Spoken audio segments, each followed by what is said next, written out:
Halo teman-teman, apa kabar? Semoga sehat selalu tanpa kekurangan apapun. Selamat datang di channel Akal Plays. Channel tutorial tanpa basa-basi.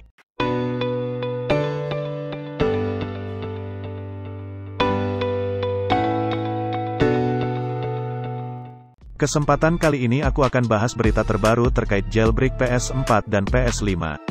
Khususnya untuk PS4 firmware versi 9.03 sampai dengan versi 10.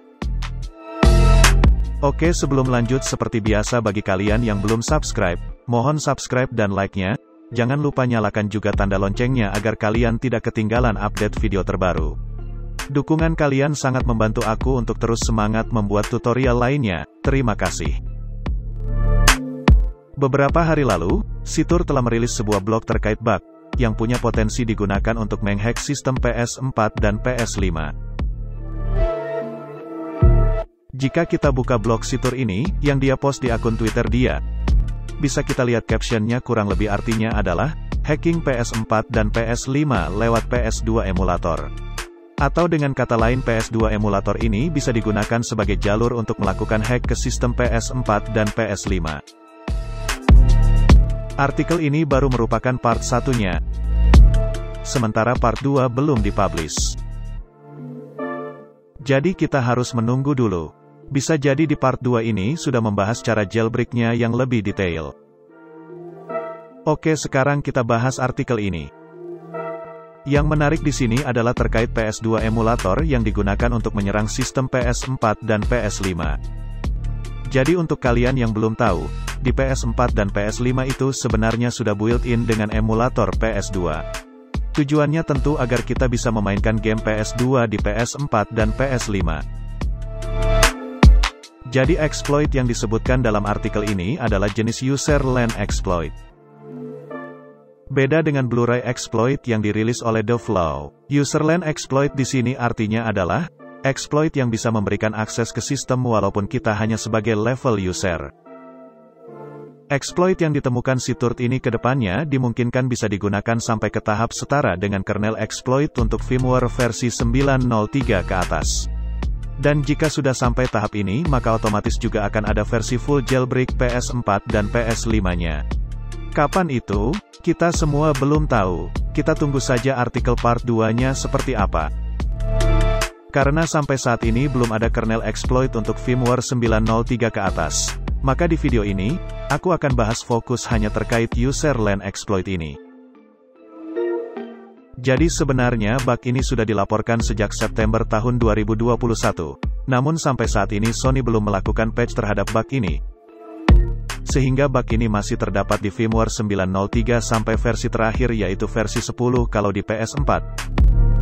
Jadi sampai saat ini, PS4 termasuk PS5 masih rentan dengan bug ini.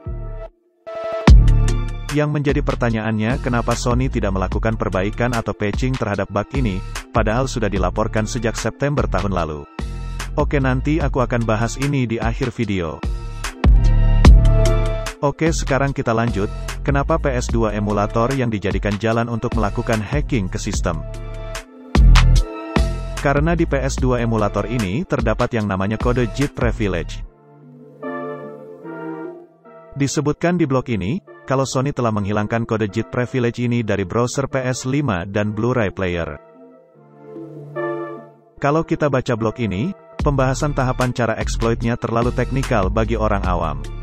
Kalau aku bisa gambarkan dengan bahasa sederhana, cara kerja dari bug JIT privilege ini kurang lebih seperti ini. Pertama, kita di sini akan memanfaatkan bug yang ada di beberapa game PS2. Salah satu game PS2 yang punya bug tersebut adalah OKG Sudowking. Lalu game ini kita jalankan di PS4. Setelah gamenya kebuka, lalu dilanjutkan dengan meload save game yang sudah dimodifikasi dengan kode khusus, di mana save game ini diupload ke PS4 dengan menggunakan flash disk. Kemudian dengan save game tadi, kita bisa mendapatkan kode eksekusi yang ada dalam emulator PS2. Ketika kita sudah mendapatkan kode eksekusi tersebut, kita akan bisa menjalankan perintah lain untuk mengakses sistem memori PS4. Sampai di tahap ini, kita sudah bisa menjalankan game PS2 lain tanpa harus melalui akun PSN lagi.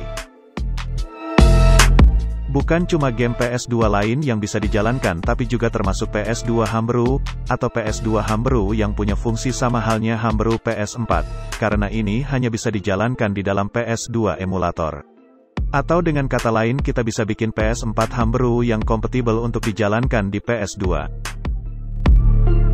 Untuk lebih jelasnya kita lihat saja video demonstrasi tahapan exploit yang dibikin oleh si Turt ini. Kita bisa lihat di sini pertama dia menjalankan game OKG Shadow King. Jadi game OKG Shadow King ini bisa dibilang hanya sebagai pancingan saja untuk menjalankan exploit. Ketika gamenya sudah berjalan kemudian dia meload save game yang sudah dimodifikasi dengan kode program khusus tentunya. Setelah save game di load, exploit pun mulai berjalan. Dan kalian bisa lihat di sini muncul notif dengan pesan yang artinya menunggu file image game. Pesan ini muncul dari exploit yang berjalan tadi. Kemudian dia mulai menginjek atau mengirimkan file ISO game PS2 lain lewat jaringan lokal ke PS4. Bisa via Wi-Fi atau kabel LAN. Dan proses upload game pun berjalan. Ketika proses upload selesai, game baru ini pun langsung booting. Jadi sebenarnya di sistem PS4 terbaca yang berjalan adalah game OKG Shadow King tadi. Tapi yang berjalan sudah berganti dengan game judul lain. Tahapan ini katanya juga bisa diimplementasikan ke PS4 Homebrew yang kompatibel berjalan di PS2 emulator, seperti yang aku jelaskan di awal tadi. Misalkan aplikasi PS4 Explorer. Jadi kita bisa mengakses file manager walaupun PS4 kita belum bisa di-hand. Satu hal yang bisa jadi kabar gembira buat para user PS4 firmware 903 ke atas adalah di paragraf ini. Dijelaskan bahwa dengan bug ini tidak menutup kemungkinan kita bisa menjalankan PS4 Homebrew beneran bahkan mungkin sampai pada game PS4. Dengan metode exploit ini kita tidak membutuhkan kernel exploit lagi, karena jalur exploitnya langsung lewat level user, sebagaimana yang kita lihat di video demonstrasi tadi. Sama halnya dengan exploit the flow dengan exploit Blu-ray drive-nya. Sayangnya exploit the flow ini tidak bisa sampai pada tahap menjalankan game karena memori di BDJ stack tidak cukup besar. Oke, sekarang kita ke pertanyaan di awal video, yaitu kenapa bug yang sudah dilaporkan sejak tahun lalu ini tapi belum diperbaiki atau di-patching. Jawabannya adalah menurut si Turt sebagaimana yang dia tulis di blog ini, bug ini ternyata tidak bisa di-patching. Karena kalau di-patching akibatnya sama saja membuka kemungkinan munculnya bug-bug baru yang malah bikin tambah rentan terhadap security system yang ada di PS4. Namun bukan berarti sama sekali tidak bisa di-patching nantinya. Kalau seandainya dengan bug ini bakalan ada jailbreak baru, besar kemungkinan bug ini bakalan diperbaiki. Yang penting di sini, pada intinya ada angin segar buat para user PS4 dengan firmware 903 ke atas, karena ada harapan firmware ini bisa di jailbreak dalam waktu tidak terlalu lama.